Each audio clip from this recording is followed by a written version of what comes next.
I used to believe wealth belonged to people with higher salaries, better connections, or lucky timing. Then I watched two men retire from the same company. They worked in the same city. They earned almost the same paycheck. They raised families on the same street. They even drove similar cars. 20 years later, one of them worried about every bill. The other had paid off his home, owned investments, and woke up every morning with complete freedom. I kept asking myself one question: what happened? The answer shocked me. It was never one big decision. It was thousands of tiny ones. If you stay with me, I'll share the lessons I learned from studying people who quietly built wealth while everyone else wondered how they did it. Before we begin, type future wealth in the comments if you're ready to think differently about money. Let's begin. The first lesson changed my life. Most people don't lose money because they make terrible decisions. They lose money because they make fast decisions. I remember standing in a store holding something I convinced myself I needed. The price looked reasonable. The sale looked good. 5 minutes later, I paid. 3 days later, I couldn't remember why I bought it. The excitement disappeared. My money didn't come back. Successful merchants centuries ago understood something many of us forget today. Never make an important purchase while your emotions are in control. Excitement is expensive. Distance is profitable. Today, I follow one simple rule. If I didn't plan to buy it, I wait 24 hours. Most of the time, I don't even want it anymore. Waiting costs nothing. Impulse costs everything. The second lesson is even more powerful. Most people save whatever remains after spending. People who build wealth reverse the order.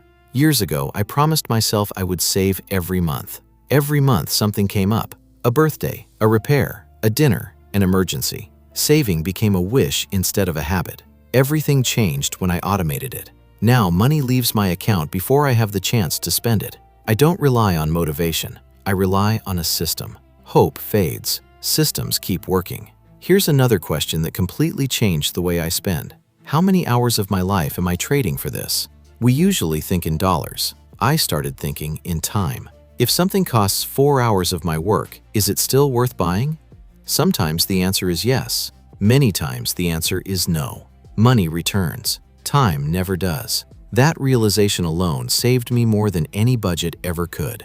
Then I found another silent leak: small daily spending.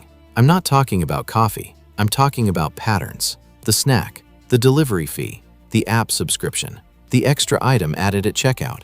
None of them looked dangerous. Together, they quietly emptied my wallet. One evening, I opened my banking app and added every small purchase from 1 month. I stared at the total. It wasn't one expensive mistake. It was dozens of tiny ones hiding in plain sight. Small leaks sink big ships. The next habit surprised me. Instead of buying things immediately, I started writing them down. Every non-essential purchase went onto a simple note in my phone. Item, price, date, nothing else. 30 days later, I reviewed the list. More than half the items no longer mattered. They weren't needs. They were passing emotions. Writing slowed my reactions. Waiting protected my money. Then I noticed something uncomfortable. Some of my worst purchases happened after difficult days. Stress, loneliness, frustration, boredom. Shopping became emotional medicine. The relief lasted minutes. The payment lasted months. Now, before buying anything unnecessary, I ask myself one honest question.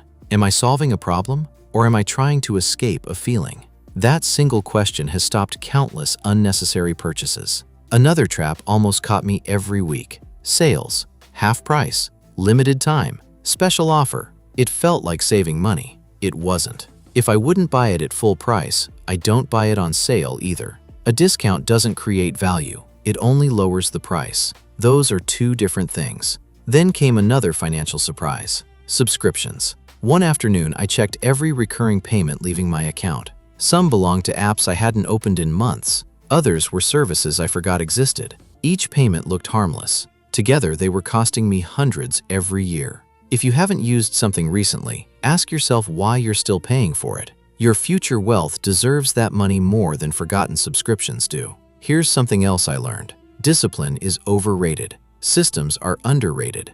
I know disciplined people who still struggle financially. I also know ordinary people whose finances improved because they built automatic habits. Money moved into savings. Bills paid themselves. Investments happened every month. The system never waited for inspiration. Neither should you. Another lesson completely changed how I budget. Every dollar needs a destination before I spend it. When money has no assignment, it disappears. When every dollar has a purpose, spending becomes intentional. Housing, food, transportation, savings, everything else. Simple categories create powerful clarity.